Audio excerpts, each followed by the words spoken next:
രാവിലെ എഴുന്നേക്കാൻ അത്യാവശ്യം നല്ല മടിയുള്ള ആളാണ് കേട്ടോ. പക്ഷെ ഇന്നിപ്പോ പോയേ പറ്റൂ. എങ്ങോട്ടേക്കാണെന്നറിയോ? തിരുനെല്ലി അമ്പലത്തിലേക്ക്. കുട്ടനും ചേച്ചിക്കും ബലിയിടണം. അങ്ങനെ ഞങ്ങൾ ഒരു 5:30 ആയപ്പോഴത്തേക്കും പുറപ്പെട്ടു.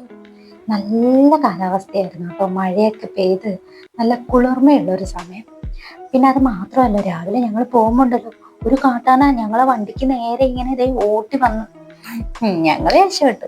പിന്നെ മാനിനെയും കാട്ടുപോത്തിനെയും ഒക്കെ കണ്ടു. അങ്ങനെ അവസാനം തിരുനെല്ലി അമ്പലത്തിൽ എത്തിയിട്ടോ. നേരെ പാപനാശിനിയിലേക്ക് പോകണം. ഈ പാപനാശിനിയെ കുറിച്ച് ഞാൻ കുറച്ച് കാര്യങ്ങൾ പറഞ്ഞുതരാം കേട്ടോ. ഇതൊരു നദിയാണ്.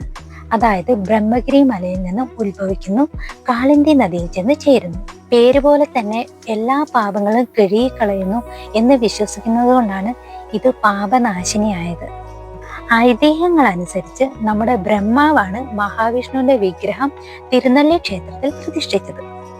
അതിൽ ഹാപ്പി ആയിട്ട് നമ്മുടെ മഹാവിഷ്ണു എന്ത് ചെയ്തു? കൊടുത്ത വരമാണ് ഈ പാപനാശിനി. എല്ലാ പാപങ്ങളും കഴുകിക്കളയുവാനുള്ള ശക്തി.